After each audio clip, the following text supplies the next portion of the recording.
What's happening, baby? BackBayBetting coming to you live from Biloxi, Mississippi. Again, I'm your host, Blake, coming at you with the weekly winners. I'm telling you, stay tuned, BackBayBetting. Remember, follow us on Twitter, Instagram, Facebook, and definitely YouTube, because that's where the videos coming to you every single week. So, without further ado, to recap Week 11 in the NCAA, Houston, minus 20, giving it up to Temple. Temple scored more points than I expected them to score. They looked pretty good on offense. So, kudos to Kurt Warner's son. Houston won, but they didn't have enough to cover the 20. Moving on to SMU. Wynn got that against South Florida. It looked shaky at the beginning, so let's cash that. And, of course, the battle of the dogs in the SEC at 6 o'clock. Georgia, the real #1 team in the nation. Moving on to Chuck's pick in college, he got beat up pretty bad. Illinois under 45 was an L. App State lost to Marshall outright. Week 10 of the NFL, Chicago against the Lions. Chicago's defense is terrible. They will not stop a soul. I mean it. They've given up 38.3 points in the last 3 games. So, have more on that later on in the show. The Giants in Houston under the 40.5. Landed right at 40. I told you I love that 40.5. That hook saved us. So let's cash that. Dallas at 3 o'clock. Mike McCarthy, stop being so stupid. You lost that game outright. You went back home. You couldn't handle it in Green Bay. So you knocked Green Bay out of that 5-game losing skid they were in. Congratulations. And lastly, San Francisco against the Chargers. Sunday Night Football. They get down there with the ball.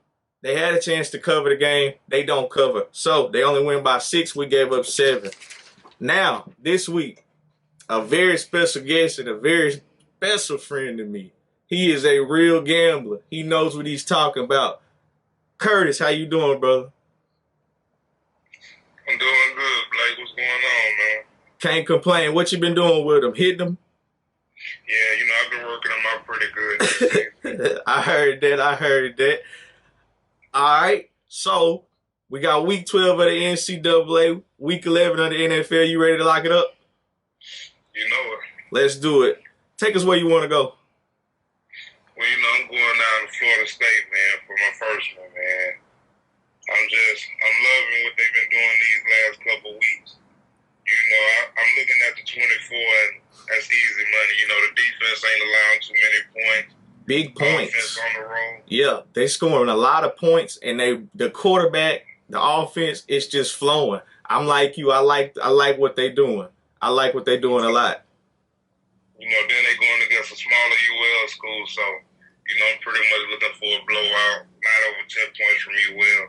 Exactly. So I'm like you. I feel confident in giving up the 24 with them. Okay, then I got Duke versus Pitt. I'm just taking the over on that one. I got Duke with the points. I'm playing Duke against Pitt. Pitt is a good running football team. But guess what Duke's strength is on defense? 29th in the nation is rush defense. So I am on Duke plus 7.5. I don't think Pitt can beat anybody by more than maybe 5 or 6. So give me the points. I feel like the touchdown and and the hook, that'll save us this week. So I'm on Duke with the points. I was feeling that too. They got the running quarterback Riley Leonard. So I like him in this too. And then I'm looking at the fact the game in Pennsylvania. So it's the wind and the stuff is gonna be cold out there. Yep. So the ball not gonna be as passed as much. So that's why they dropped the over. But I know they still can make it happen at 50.5. Yeah, Duke offense this year, man, has really shocked me. They have really looked good, just very consistent. And, man, they scoring 30-plus points. I had North Carolina against them, and they just looked like they couldn't be stopped in the second half. They really do move the ball well up and down the field. Yeah, that's why I'm feeling them guys. I heard that. The last one I got from college is Penn State. Penn State, who they playing? They playing the Rutgers, -19. -19 in Penn State? No, they had where the Rutgers at home. Okay. Oh,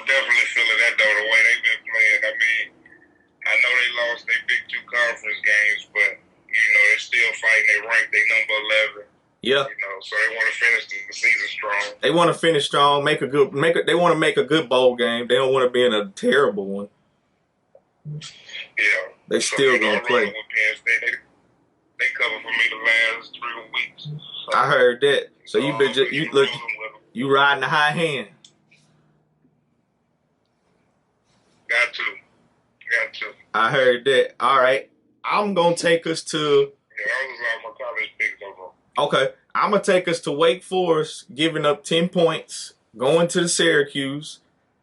I'm sorry, at home against Syracuse. I think Wake gets it back in gear. I know they've been on a 3-game losing streak, but they can definitely score some points. So I feel like Sam Hartman and that offense will be able to outscore Syracuse. Syracuse just hasn't looked good in the last 4 games. Ever since they lost to Clemson, they have been going downhill. So I said that too. I was thinking about it, but Syracuse, they both on the same level. Yeah. At this point in the season, so I don't really know what to expect from either team. I wrote Wake Forest at the beginning of the season. Oh yeah.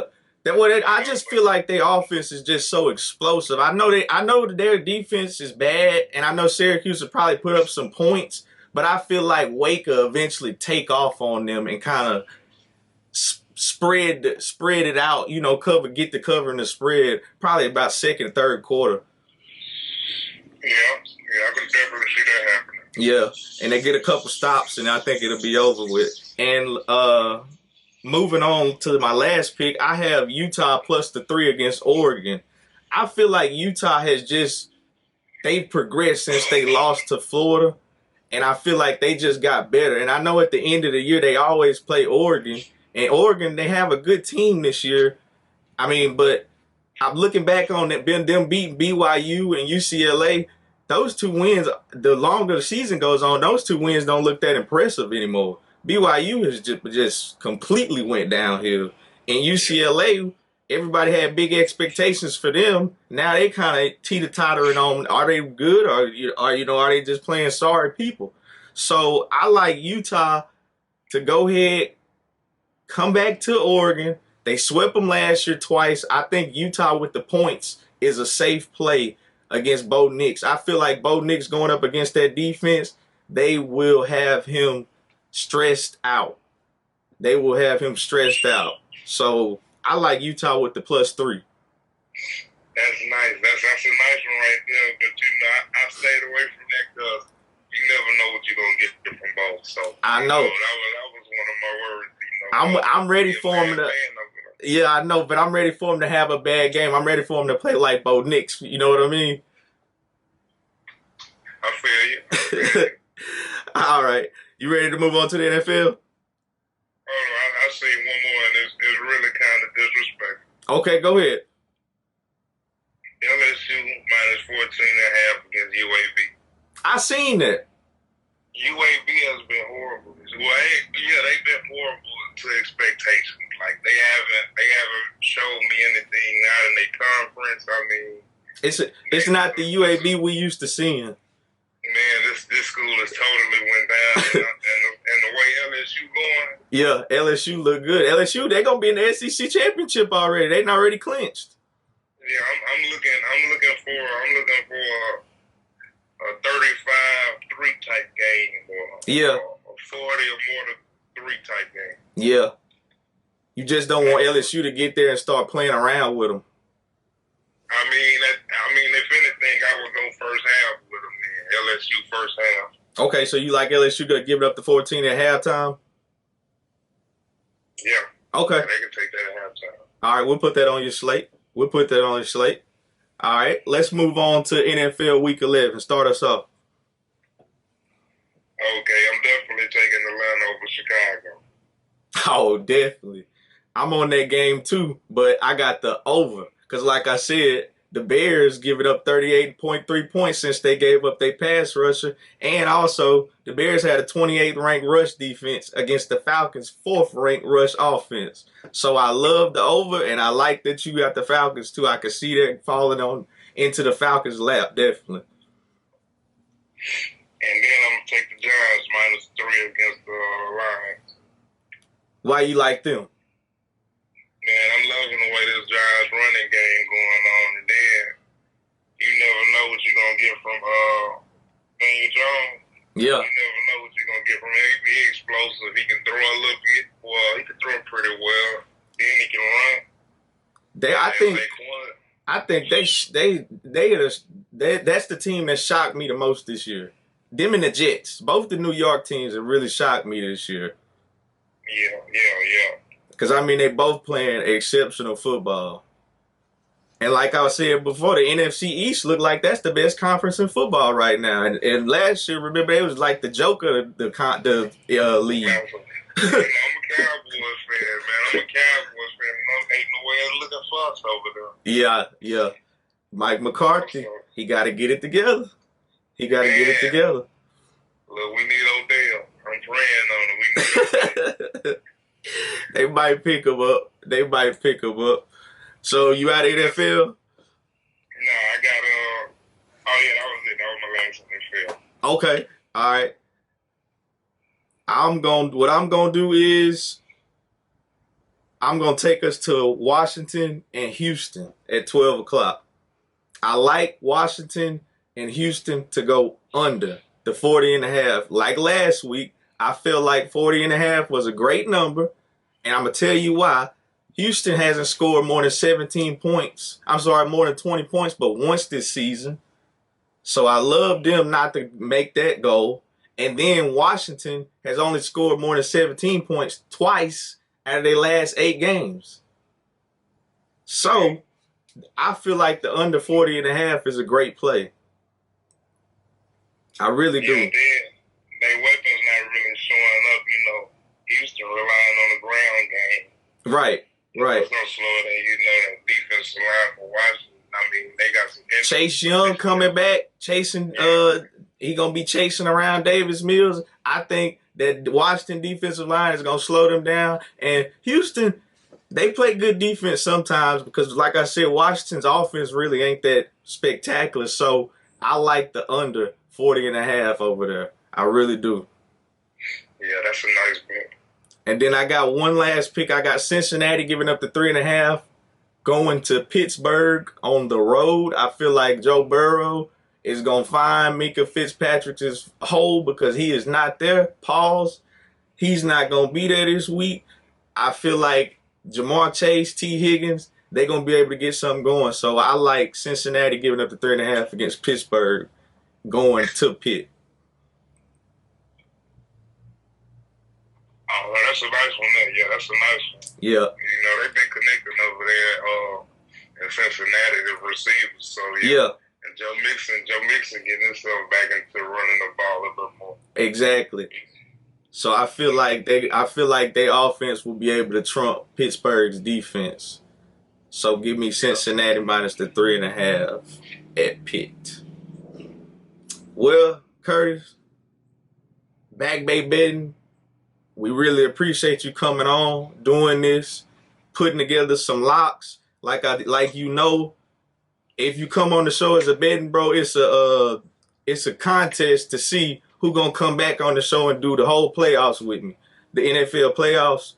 So if you got the best record at the end of the year, brother, you coming back on the show. Okay, that's a bet. All right. Appreciate you, man. I'm glad you could finally come on BackBayBetting. I know you've been trying to come on all year, and I finally got you. I told you I was going to get you on there, so I'm glad we could finally get you. Yeah, I like follow BackBayBetting, bro.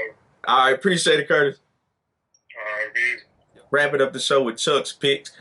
He has Duke and Pitt under the 51, so that's a lock fight with Curtis. Interesting to see how that one goes. UNLV minus the 11 going to Hawaii. Hawaii cannot stop a nosebleed. So, Chuck, I'm with you on that one. And his pro pick is Philadelphia to bounce back against the Jeff Saturday and Matt Ryan-led Indianapolis Colts. Remember, like, share, and subscribe at BackBayBetting, because maybe you could be the next betting bro. Send us a comment. Let us know you interested.